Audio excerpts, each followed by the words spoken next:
Sources Collection Management Librarian at Florida State University in Tallahassee, Florida. And joining me in facilitating this session today is Emily Daly, Rebecca Blackiston, Drew Smith. Emily is Head of Access and User Experience Department at Duke University. Rebecca is a User Experience Librarian at the University of Arizona. And Drew is Assistant Librarian at the University of South Florida. We usually offer online discussions about once a semester, and through these discussions we hope to highlight the work that ULS members do, and also extend the discussions from session topics at conferences, and also to provide a tangible benefit to ULS members, especially those who are unable to make it to the conferences. The topics of the online discussions will vary depending on the expertise. So today our speakers are going to share their best practices for coordinating and marketing and assessing library workshops. So if any of you are interested in being a panelist for a future discussion, please contact one of the facilitators.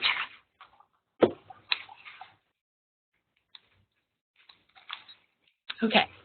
So today's speakers, the first session or first segment is going to be from Nicole Sokolvy and Chantel Swarn.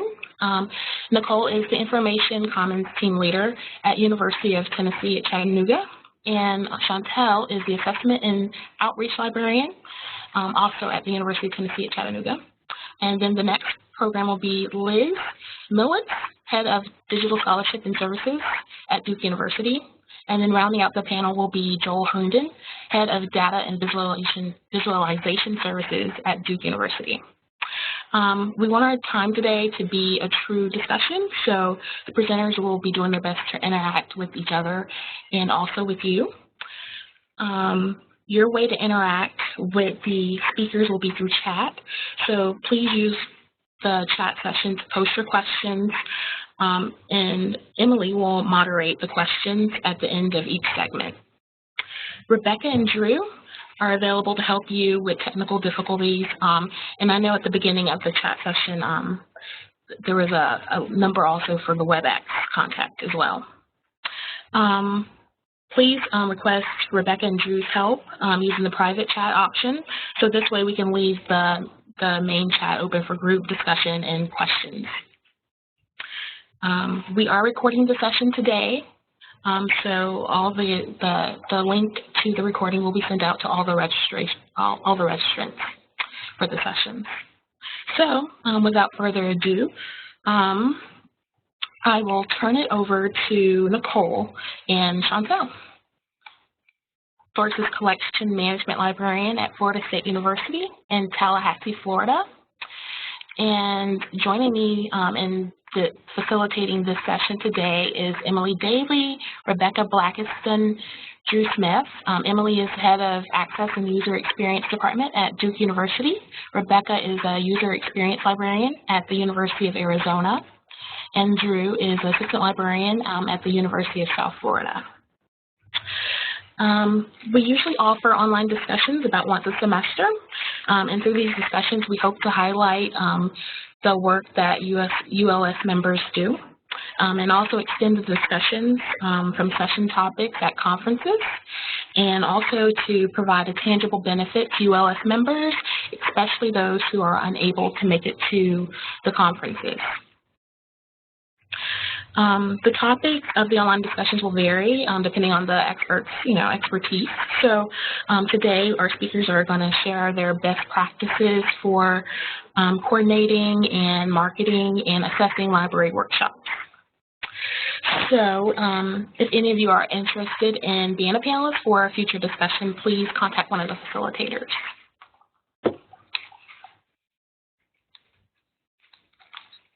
Okay. So today's speakers, the first session or first segment is going to be from Nicole Sokolvy and Chantel Swarn. Nicole is the Information Commons Team Leader at University of Tennessee at Chattanooga, and Chantel is the Assessment and Outreach Librarian also at the University of Tennessee at Chattanooga. And then the next program will be Liz Millwitz, Head of Digital Scholarship and Services at Duke University. And then rounding out the panel will be Joel Herndon, Head of Data and Visualization Services at Duke University. We want our time today to be a true discussion, so the presenters will be doing their best to interact with each other and also with you. Your way to interact with the speakers will be through chat, so please use the chat session to post your questions, and Emily will moderate the questions at the end of each segment. Rebecca and Drew are available to help you with technical difficulties, and I know at the beginning of the chat session there was a number also for the WebEx contact as well. Please request Rebecca and Drew's help using the private chat option, so this way we can leave the main chat open for group discussion and questions. We are recording the session today, so all the link to the recording will be sent out to all the registrants for the session. So without further ado, I will turn it over to Nicole and Chantel. Thank you, April. Hopefully everybody can see me and hear me. I want to say thank you so much to ACRL ULS for, first of all, having Chantel and I today. We're really happy to be with you from dreary Tennessee, actually.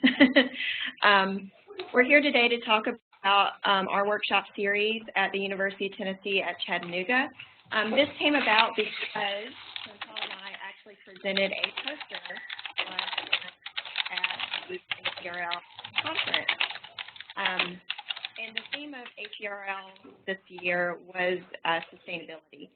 So we kind of geared our work to kind of touch on that theme and highlight some of the efforts that we've done at UTC. So hopefully you all have read the descriptions, and we're just going to kind of go over the highlights of our program and then invite questions. So a little bit about the history of our program. We actually have offered workshops at UTC for quite a while, over 10 years to the best of my knowledge. When I took over my position in 2013, there had been a year's gap of not offering anything due to some personnel changes.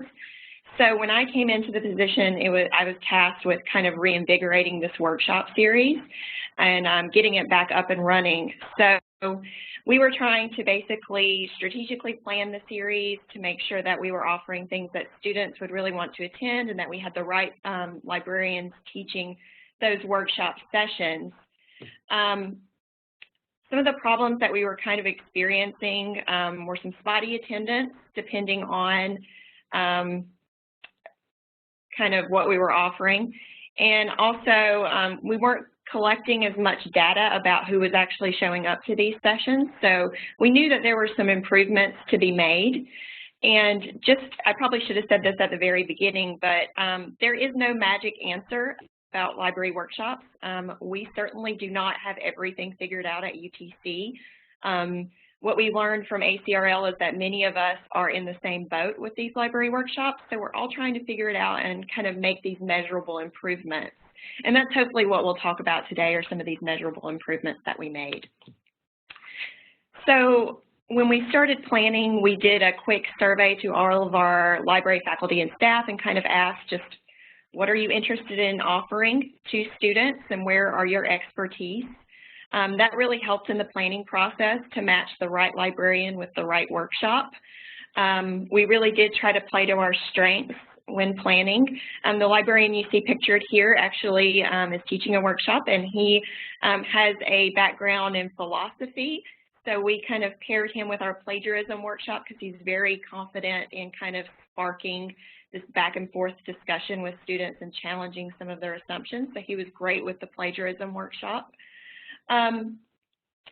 We also tried to kind of narrow in on kind of some timing. When do we best offer these workshops to students? We have a population of about 11,000 students, and it's challenging to figure out when is really to fit their schedule best, and that's an ongoing thing for us.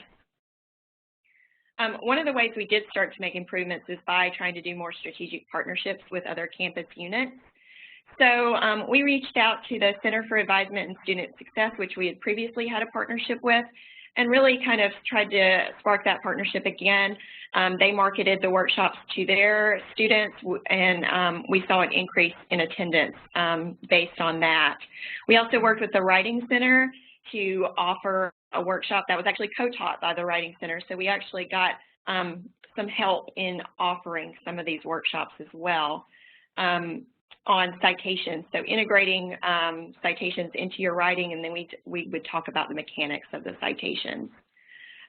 We also partnered with our Think Achieve program on campus, which is a quality enhancement program that we're running, and that was really useful. They listed our events on their calendars, and were able to bring in a lot of students that way because students were actually getting some incentives through their program, and they were happy to attend our workshops as part of that. And actually, I'm going to kick it over to Chantel now to actually continue the partnership conversation and finish up our little bit of the program. Thanks, Nicole, and hi, everyone.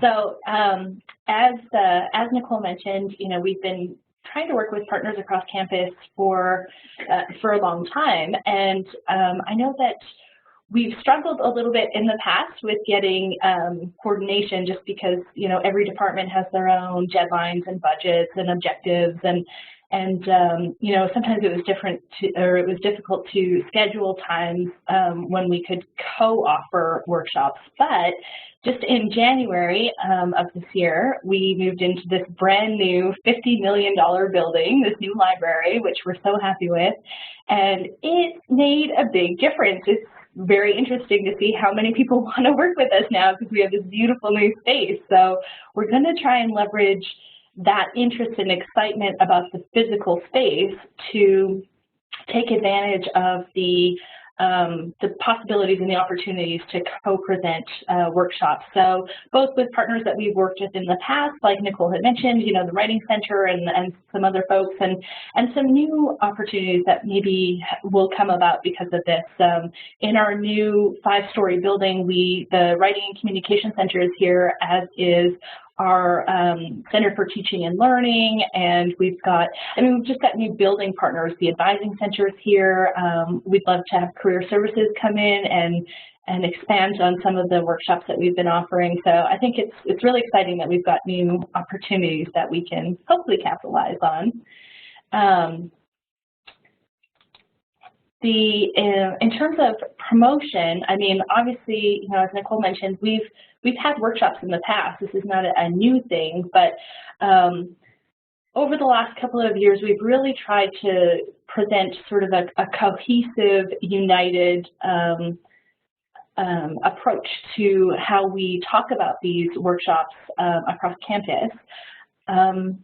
So last year, we ended up creating a word mark to use on all of our promotional materials, and we've committed to using this consistently so that we can build awareness and create that sense of recognition.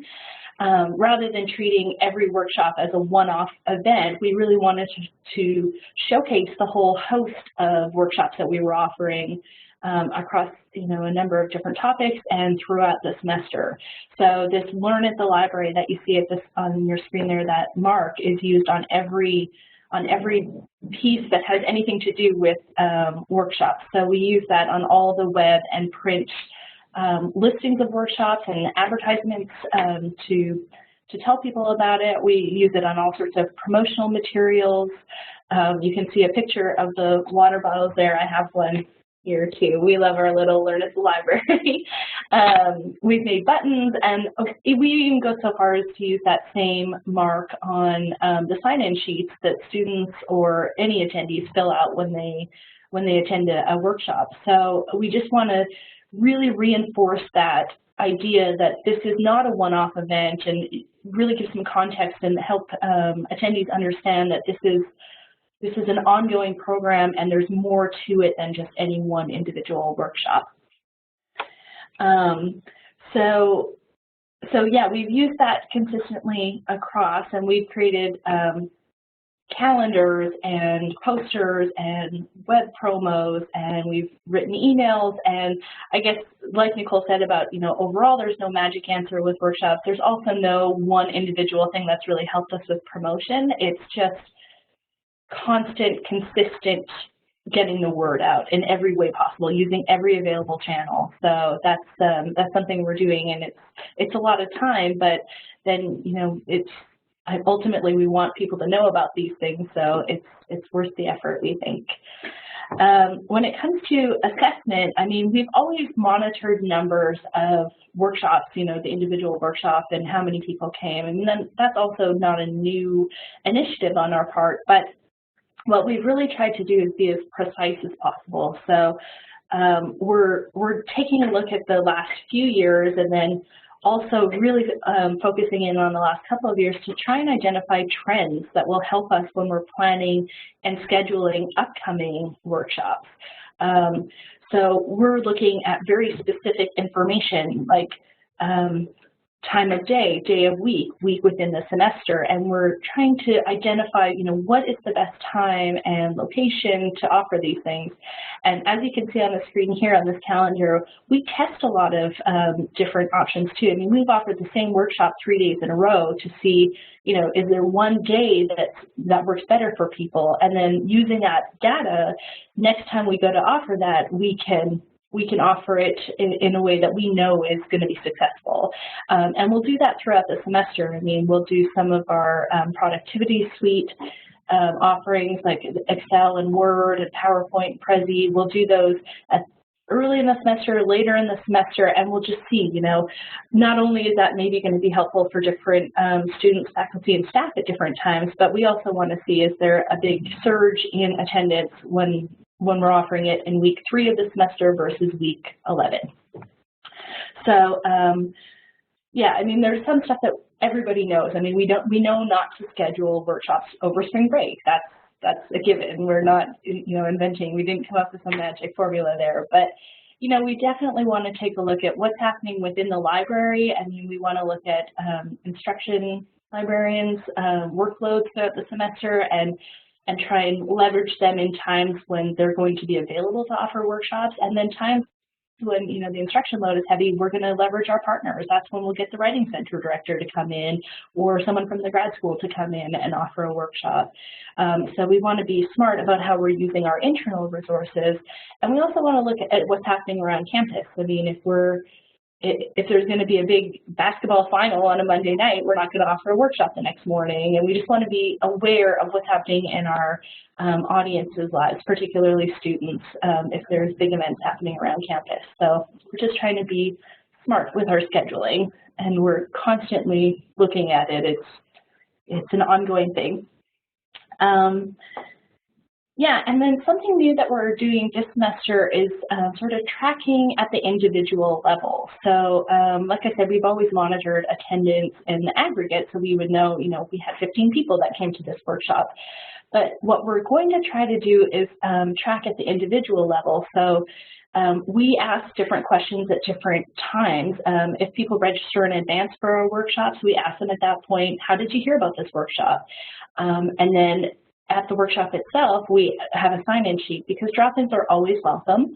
So we'll then be able to see, and we ask at that time, we send out a survey immediately after every workshop. What did you think about it? Is there any questions you have? Would you like to see a different topic presented? So kind of looking at all of that data as a whole will give us a better sense of knowing, well, do people who register in advance, are they more likely to come? Are they not? How are these drop-ins hearing about us? So yeah, it's, this is something that we're looking at using in order to, again, find out what's going to make us the most successful with all of our audiences, faculty, staff, and students. I think I'm probably running out of time here, so I'll skip ahead. In terms of the future, it's a big it's more of the same. It's more. We always want to offer as wide of an appeal as possible to every possible audience. So, I mean, we obviously have limited resources, we all do, so we need to make sure that we're strategically thinking about what's going to be the most successful and most in demand from our audiences. So we're going to use all of the data that we've been collecting and continue to collect and really analyze it to find out that you know, we've got timing and we've got interest data collected, so let's use that and let's present that to our campus partners as a way of saying, hey, you know, we've got this group of students who are interested in hearing more about this. Do you want to co-present with us?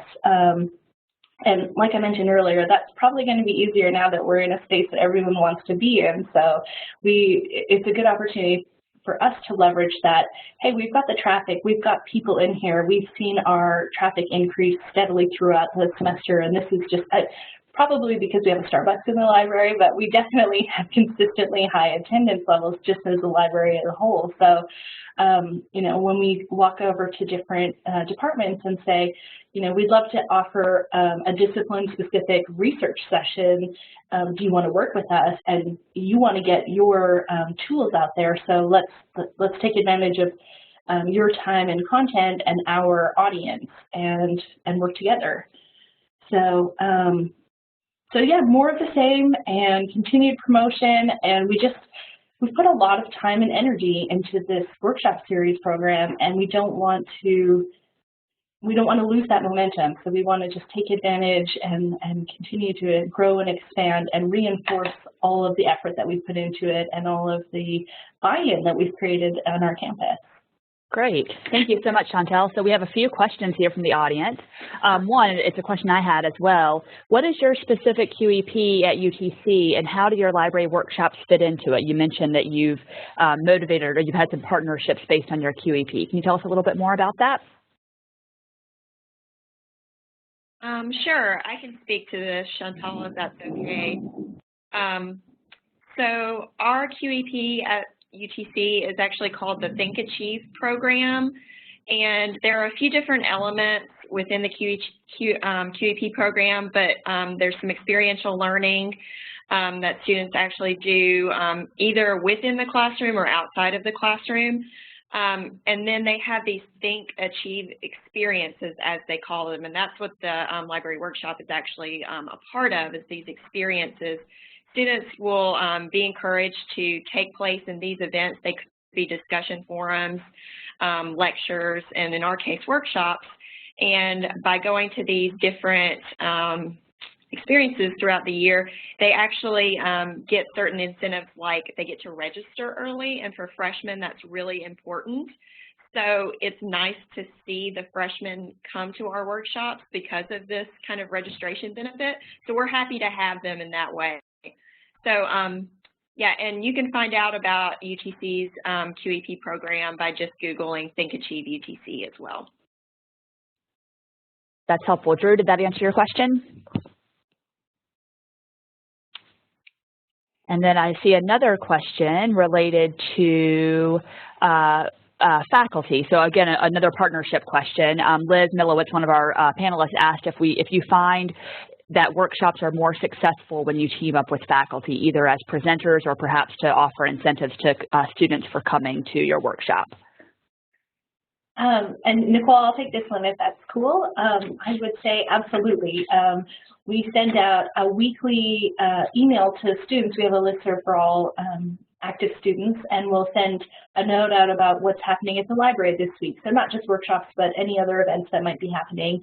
And that goes out to over 11,000 people. But then we also send out a separate email just to faculty and say, you know, can you please encourage your students to come to these workshops that we think would be helpful in these ways. I mean, we'll sometimes appeal to the faculty member themselves and say, you know, you don't want to spend time, you know, you're on the honor court committee, we don't want you to have to spend time on this, you know, send them to the How Not to Plagiarize workshop or, you know, the Cite It Right workshop. So, and when a faculty member encourages their class to come, whether it's for extra credit or not, we definitely see an increase in attendance for that. And we track on that in the sign-in sheets. We'll say, did you hear about this from a faculty member? Please indicate which one. And then after the workshop, we'll send a note to that individual faculty member that's indicated on the sheet and say, you know, here's the names of the students, of your students that attended. So absolutely, if we can get faculty members to be champions for us, that's always going to show an increase in attendance. Great. So we actually have a few more questions, but I'm noticing that we should probably move on to Liz. So participants, thanks for your great questions. I'm going to keep these for the end. We have a few minutes at the very end for general Q&A, and we'll get back to those questions then. So why don't you hand the ball, Chantel, to Liz, and we'll get started with our next panelist. Thanks, guys.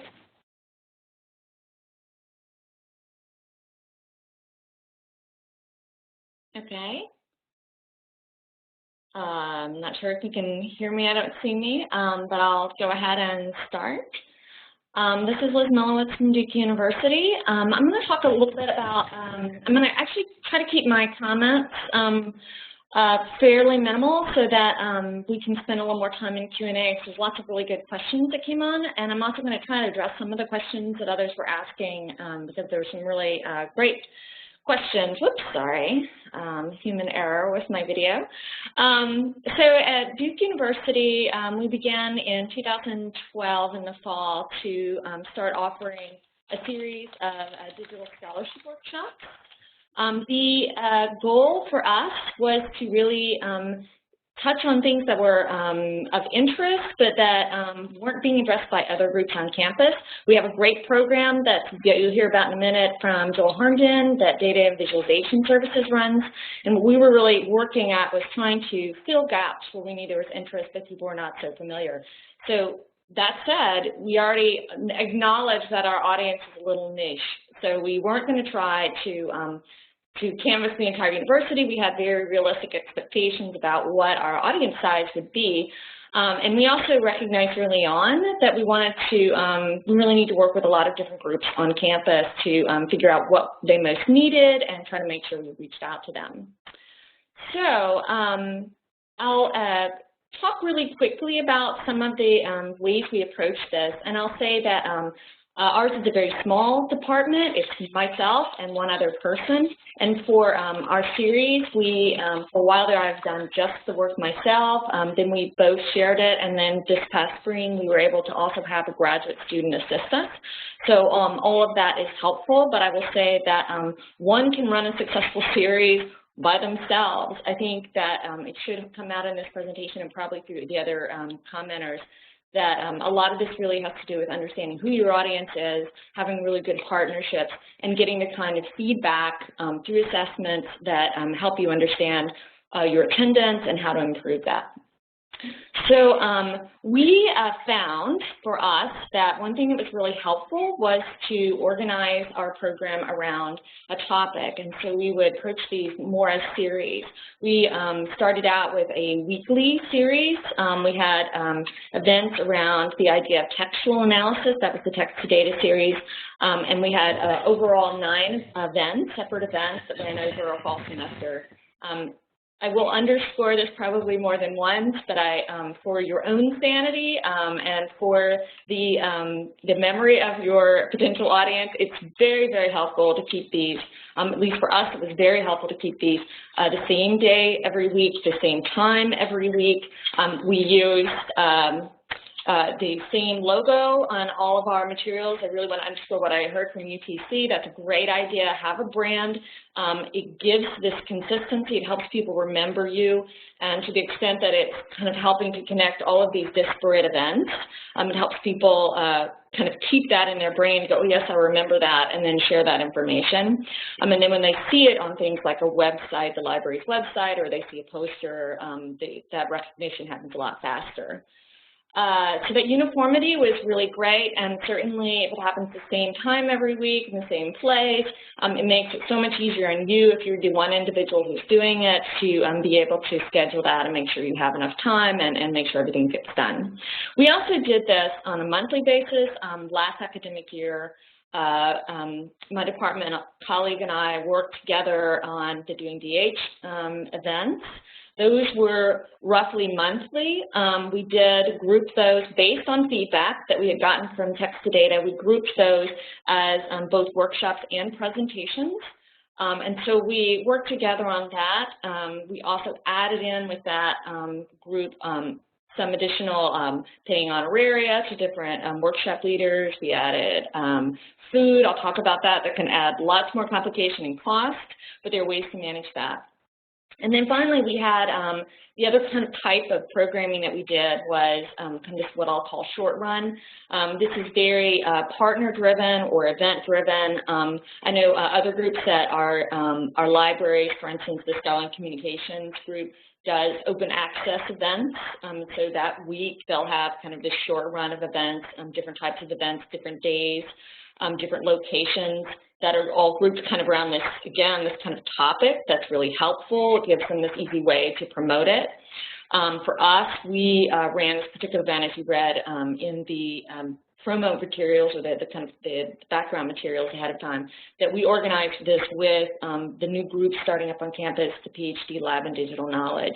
And so for them, it was very much driven by the kinds of things they were interested in, what they really wanted to promote in their opening semester. And then it also gave us, and you know, talking a little bit about the pros and cons, whereas this short run was a lot of different days, with a lot of different locations, it also gave us opportunity to test out different times of day, see who comes, who doesn't come. And so that was really useful to kind of do that kind of experimentation in a really short time frame so that we could see how that worked and then get some feedback. Because, of course, if you're doing something weekly at a time in a location that's inconvenient for a lot of people, it will continue to be inconvenient for as long as you continue to do that series. So I would recommend try something on a short run first, then based on that, try things on a weekly basis or the monthly basis, and especially when your group has indicated, your partner group, when they indicated this would be a good time for them. Really quickly looking at planning and assessing, wanted to highlight, again, from what UTC said, one can never assess enough. I think that's really valuable information. I'll say this a little bit later in the next slide and kind of insights, you know, the conversations with our partners were key for understanding when we wanted to try to offer these, and so we really used that in our planning. And although this was not the case with all of the events, in some of those events, particularly that short run event that we did with the PhD Lab in Digital Knowledge, because we were partnering with them, we were giving them priority for registration, or if we had a limited number of seats, we would make sure that they would be given first priority for those seats. So it was a bit of an incentive that we built in with them. And again, we were looking at certain days, times, locations with that group that were also different than ones we were doing for the weekly, monthly. So we did some planning ahead of time, mostly conversation with partners, and certainly for that in subsequent events like the Doing DH, we were building a lot of our planning on our previous assessment.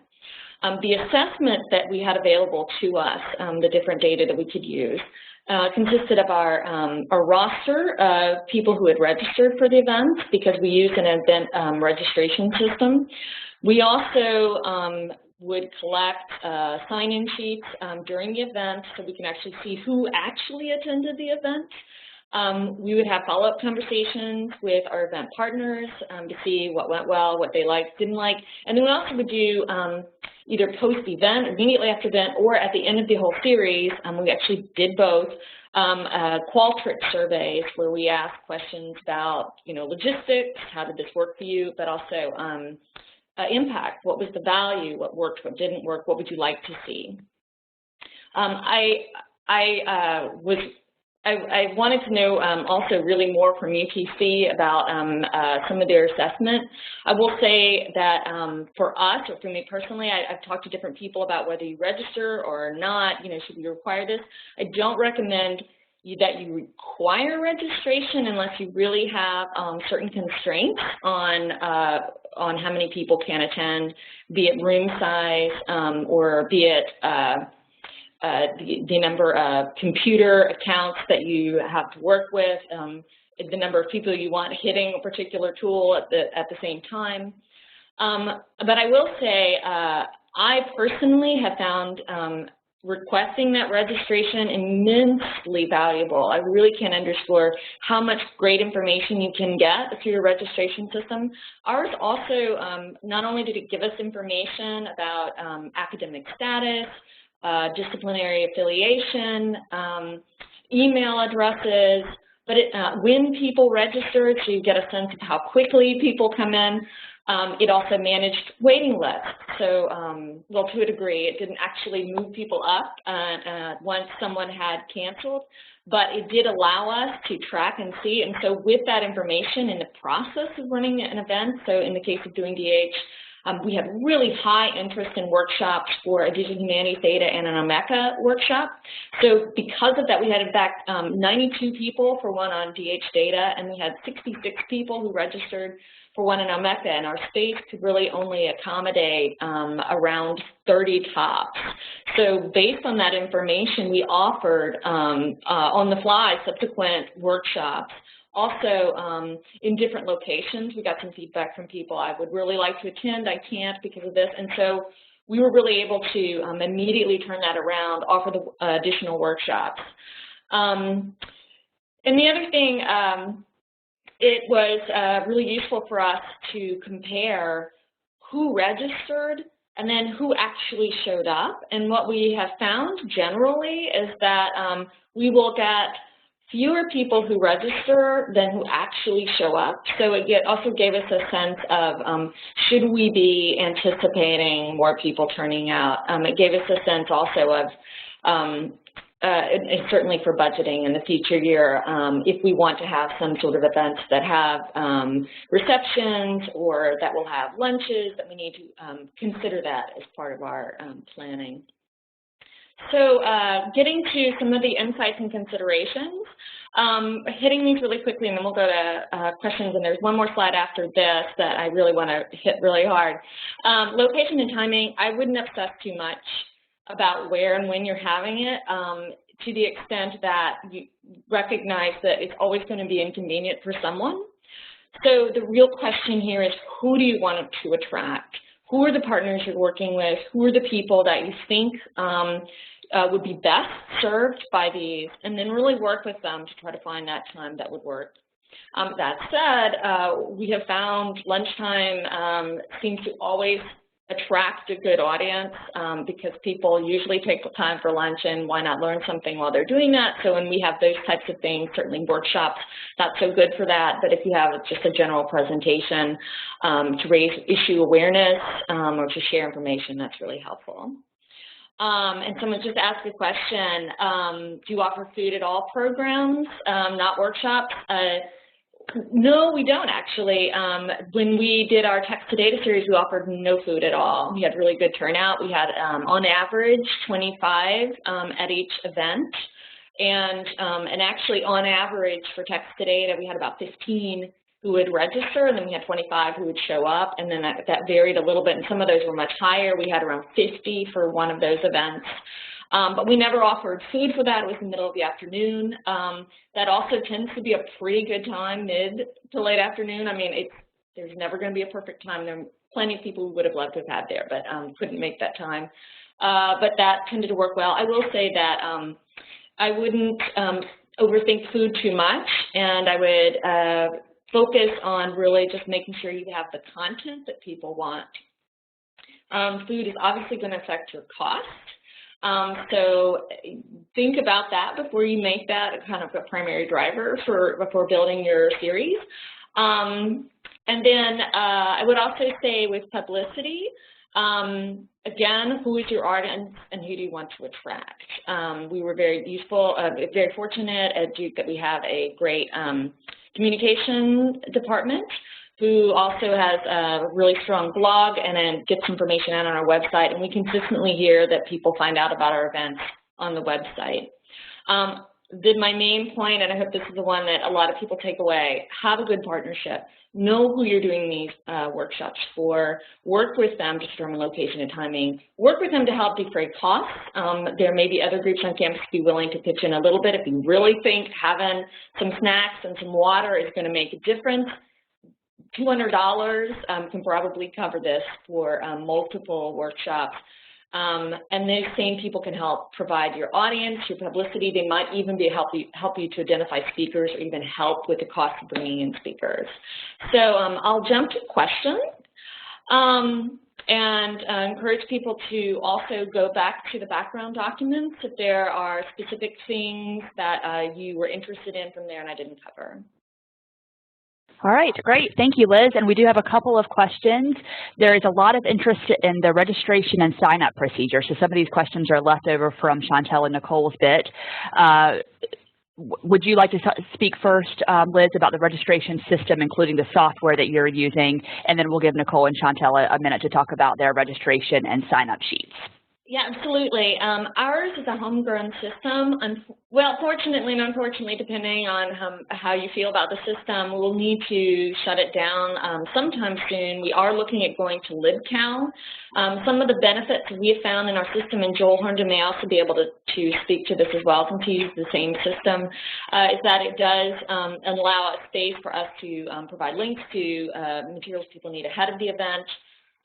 It also enables us to track registration for the event before the event actually occurs, so that we can kind of see how our promotion effort's doing. We can see who we're attracting. It gives us data we can use after the fact. I've used that data every year in annual reports to get a sense of how we were doing, and we can also use it to manage waiting lists. So some of those were really useful, especially the auto reminders that would go out to participants on the day of the event. Very useful. Okay. Nicole or Chantel, do you want to chime in with what you're doing at UTC? Joel is, of course, using the same system since he's also at Duke. But I'll hand it over to Nicole or Chantel. Yeah, this is Chantel. I can take this one. We have a CMS system that we use campus-wide called OU Campus that the campus uses and the library uses as well, and it has a form function within it that we've customized for workshops.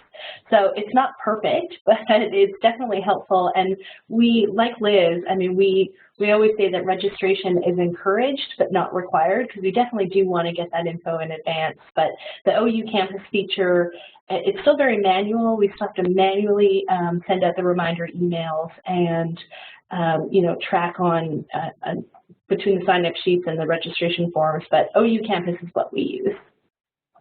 That's great, thank you. And then also there was a question about attendance. Liz, you touched on some of the attendance at your workshops. Chantel or Nicole, do you want to touch on attendance a little bit as well? And Joel, feel free to chime in on this as well. Sure, I guess I can take this one with maybe a follow-up from Chantel. Let me see, I'm getting my webcam back up. There we go. So I will say this is a slow go for us of gaining attendance.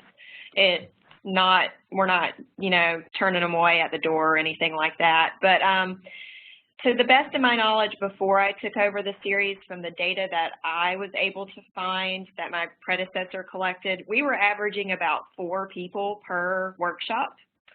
And over the last, I would say, year and a half, when I've been collecting the data, we've gone up to about 8 people per workshop. So still 8 seems very low, but when you think of it as an incremental kind of improving by, doubling your attendance is pretty good, and it's a step in the right direction. So that's currently where we're at. Actually, part of, this kind of sustainability element is that Chantel actually took over the workshop series from me. So she's actually handling all the registration and attendance tracking now. So she may have more data to share than I do currently.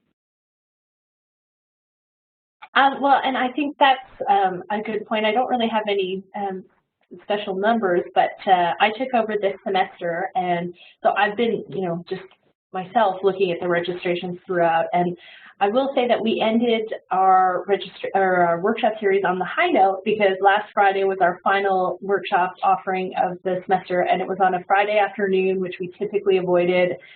It was a how to write a successful resume workshop, and we had 17 people arrive or who showed up. And kind of like what Liz was saying earlier, we had 7 people register, and then an extra 10 people showed up. So we were thrilled. We were happy to have the 17. But yeah, we do find that more people show up than those who register in advance. And I don't know what our average is throughout the whole semester, because we had a couple of workshops where no one showed up. We just guessed wrong, I guess, with the timing, or who knows? We'll find out as we dig into the data a little bit. But probably, yeah, 8 to 10 maybe. I don't. It just kind of depends. Depends on which workshops we're looking at. Nicole offered one actually in an evening. Someone had asked about commuters, and we offered an evening version of our afternoon one, and we had, I think, 12 people showed up at that one. Is that right, Nicole? That was early in the semester, the ACT workshop. Yeah, I think that was about right, 10 to 12.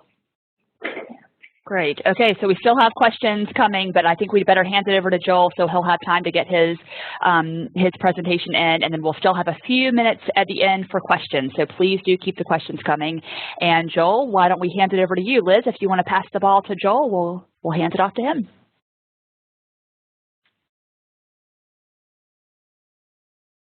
I'm sorry, was I muted while I just said all of that? Did everybody just hear me, or do I need to say that again? No. Okay, we're good. Joel, go for it. Go for it. Thank you. Hello, everyone. This is Joel Herndon, and I'm going to talk today about data and visualization workshops as kind of a case study in creating a sustainable workshop series. I know not everyone probably who's on the webinar is probably doing data and visualization, but I think a lot of the things I'm going to talk about are generalizable, that if you're doing something with technology and research, that a lot of the things we've seen doing workshops are going to be generally applicable.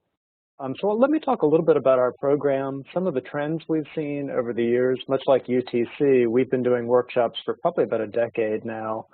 And we'll talk a little bit about some of the changes we've seen both in those classes and in some of the people who are attending those sessions. And finally, I'll end with some considerations that we think about as we continually assess and change our workshop series. I should have added, Liz was very wise to mention insights as well. I will also offer some insights there too. So first of all, let me talk a little bit about the workshops. As I said, we've been doing instruction as a core part of our data and visualization program at Duke Libraries. We've been working with faculty members in the classroom, offering data instruction for some time. But I would say probably about 10 to 13 years ago, we were increasingly receiving more requests for covering tools that people were using for data-driven research, and different topics were working with data that just weren't being covered in the classroom. And so we did have faculty members and students coming to us both inside the library and inside different classes saying, would you offer a class on a statistical package, on a certain way of working with data? We worked with our Social Science Research Center on campus that also was asking, we do things with digital mapping. And our workshop program slowly started growing as those demands started to increase. My group right now works with roughly 5 different areas of support that we try to cover. For our workshop series, we tend to focus, while we do data sources a lot with faculty members in the classroom, our workshop series tends to align with those support areas and those themes on the bottom 4 areas, and let me talk a little bit about kind of what we do in each of those. One large area for us is data management and storage. As we've had more researchers at the university concerned with working with big data, or the best effective way to both bring their analytics and store their data together, we increasingly are having consultations and presentations about how do you kind of find a way of effectively organizing, storing, describing, publishing your data? And so we're doing more in that area. I think another area where we've seen a lot more workshops with data management and storage have been in grant agency requirements for data management plans. We've offered a number of workshops in that area about how to effectively comply with those grant requirements. Data cleaning and analytics, if you do anything with data, I would say this is the bread and butter of our business. We either have a lot of questions about statistical software. We also get a lot of questions as people begin working with data about cleaning up that data and making some sense of it, making it useful for analysis, for research papers. So we do everything from offering general classes on data cleaning, working with Excel, all the way up to statistical languages like R, and increasingly recently some work with text analysis processes as well. Digital mapping has been another core area for my department for some years. We work with a very diverse audience at Duke, everywhere from the sciences, where they're looking at things like mountaintop mining, as the example is showing, all the way to the digital humanities, where we have historical visualizations of certain, for example, the 1968 Biennale in Italy, all kinds of different things. And we try to support that through our workshop series by teaching the different types of software you can use for those types of analysis, as well as some of the web tools that are available for doing that work. And finally, in data visualization, we started a new program in 2012 that has really expanded our workshop series. Data visualization for us is quite a broad area. We do a wide range of workshops, everything from helping people effectively present their research using academic posters, very traditional statistical graphics and charts, to some things that are really kind of very new, both for the library and for the university as a whole, with network analysis. Using tools like Tableau to take data and turn that into something that makes an effective presentation. So it's been a large growth area for us overall. Overall at Duke, when we look at our data workshops, we kind of see them serving us in three different areas. First of all, instruction seems fairly obvious, but we see ourselves either supplementing some of the things that are happening in the classroom, giving people the strengths that they need to succeed in a class at the university, as well as instructing some students, providing something that they wouldn't see in the classroom, their first exposure to software or particular research methodology. So that's a core area for our workshop series. I think marketing, at least the library service, is another thing we think a lot about with our data workshops.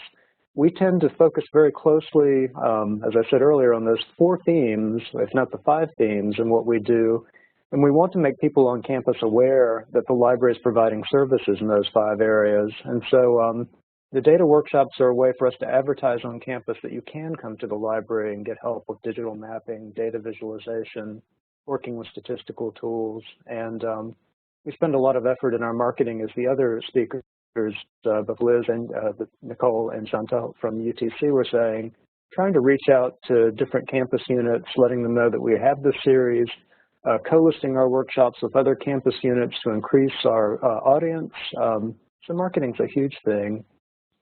Finally, advocacy is a large role that we also, it's maybe a more subtle role in the workshops, and that we're often offering workshops that are covering topics that are not currently either being used in the classroom, or we have a new data tool, a new methodology that we really believe would help people be more effective in their research and presentations. And so this is a way to kind of subtly introduce new tools, give people exposure to new ways of thinking about conducting research. We try to integrate data management, not just treating it as a separate workshop topic, but into some of the sessions that we're offering as well. So you can get some of the things that we're trying to accomplish at a library about effectively conducting research, expressing your scholarship well, even when you're teaching other topics. So that's been a huge thing for us. So let's talk a little bit about trends. As I said, we've been doing workshops for a few years. You might also call this assessment as we kind of look back on how things have changed. We've been talking a lot about registration systems. This graph that you're looking at the moment actually comes from data that came out of our registration systems. We track both how many people are, or how many workshops we've been conducting over time. We're not looking at the people here. The blue bars you're seeing are actually the number of workshops we hold each month. The little yellow bubbles that you see that often don't go up to the top, those are distinct workshops. And when we talk about timing in a moment, we sometimes offer multiple sessions of the same workshop, which is why the blue bars are rising above those little, the little yellow bubbles. But in general, you can tell from the trend line that we are offering more and more workshops over time, and more distinct workshops over time as well, especially as our data visualization classes and some of the GIS classes expand out to kind of look at more software. And I think what we're seeing right now is, you notice that it hasn't getting larger and larger in the last few years. I think we may be at our max, at least with our current staffing, with how many workshops we can effectively do each semester. But we're continuing to explore kind of how we choose how many we're going to offer and when we're going to offer those during the semester. I think a few other things we've noticed, and this may be true for non-data things as well, that when we started out doing workshops, a lot of questions about tools on the desktop, how to use certain pieces of software. That has not gone away, but we're seeing a lot more people who are working in the cloud now with cloud-based research tools and presentation tools. And indeed, I think some people would also argue that some of those desktop tools are increasingly cloud-based. So our workshops have had to kind of accommodate over the years the slow shift and a broader audience. This is in my next slide. We're no longer just talking to people who are taking a statistics class or who need to learn a certain set of tools. We're now talking to a much wider audience at the university, and our registration system is showing this as well. People that are looking at, are people across the different disciplines, sciences, social sciences, and humanities. Everyone at this point is wanting to work with data to some extent. And we've had to adjust kind of the level we're teaching at, the range of tools, and try to take that into account. I think another thing we are looking at a little bit more, as I mentioned earlier, we were focused a lot on different tools initially. We were doing workshops. Increasingly, we're more kind of research method and process focused. People still respond very strongly. They want the training on the tools, but we also have a lot of researchers who want to kind of get information about doing a particular research technique or methodology, and our workshops have tried to change a bit to accommodate that. So insights and considerations, I would say these kind of fall into three broad areas: timing, content, and assessment. I'm running low on time, so I'll go quickly with my timing. I think the other speakers have said this. A joke on campus is that there's no good time for a workshop, and so we often schedule them a couple of times to make sure that people can attend. We have seen more people in the evenings, something to think about maybe in the question and answer. We often think about, should we link how long the workshop should be, 1 hour, or whether we should go longer. How long will people stay for a workshop, or can they stay? And should we link topics across sessions? Content, I talked a little bit about supplementing courses and showcasing. We have had some people who've asked if we would kind of hold workshops or sessions where we're working on projects that people are bringing in. We're still thinking a little bit about that. Assessment, I think this is an ongoing process for us. We're always looking at turnout numbers to gauge whether to offer a session again. We do not at the moment. We do have a survey questionnaire, a very brief one we hand out after the class that asks about skills, but I still think that's a little fuzzy for us. Projects completed, whether the workshop helped a project reach its goals. And I think we're always trying to evaluate the content to see what it should do. Finally, there have been some questions about whether we would offer credit for our courses. So I think that's something else we're thinking a lot about. But I think at this point, let's change over to questions and see if we can answer specifics. Okay, thank you so much, Joel. So one just quick question from Claudia. You have 7 total in your department, is that correct? Is that including you, or is it 8 including you, Joel? There are five of us who are staff and 2 interns right now. Okay. Yeah. And are all 7 of you presenting workshops, or is it just the 5 staff? I'm pausing for a second because we have brought in people. It's mostly the 5 staff. Right. 4 people. Yeah. Right. Okay, that was a logistical question that came through. Joel, also for you, one of our participants asked if your workshops tend to lean more toward hands-on or presentations, and if they are more hands-on workshops, if you feel you can effectively introduce complex tools to a diverse audience in just an hour. Yes, both good questions. We do a mixture actually of hands-on and some that are more presentation-based. Most of the ones that involve tools are hands-on. We go to a computer lab to do those types of workshops. I would say I don't have the slide in my slide deck. Most of our workshops tend to go up to about an hour and a half, actually, and we have some that are over 2 hours. Those are the 2. Most of ours are either 1.5 or 2, 2.5. I think at Duke, the challenge we've been facing, back to the time, this issue of timing, is that most of our students can't. I won't say they won't stay beyond 2 hours, but it's very tricky with students taking classes to hold focus for a very long period of time, or at least with undergraduate students. And that's something we've struggled with, trying to figure out how do we cover what we want to cover in the time that we've got, or the window that we have. when you've also had some success with series. Is that correct, where you'll have a part 1 and a part 2? Have you, I know you've at least experimented with it. We have tried series in the past and had a very difficult time with it. I think our challenge is Duke is on not getting too Duke specific, but maybe this is in general at other libraries as well. Our courses are Monday, Wednesday, Friday, and Tuesday, Thursday, and so we have to be very careful always thinking about the course calendar when we're planning when the workshops are located. I'll be honest, the last time we did a heavy series where classes were linked, we had a lot of problems with drop-off, or either people who could come to the second but not the first. Sure. We're still trying to navigate that. We'd like to do more of that. Sure. We had a lot of interest in assessment. So back to UTC, one of our participants asked about your assessment tool, what you use and what questions you ask as part of your assessment. Well, I'll go ahead and take this one. We have a few different mechanisms for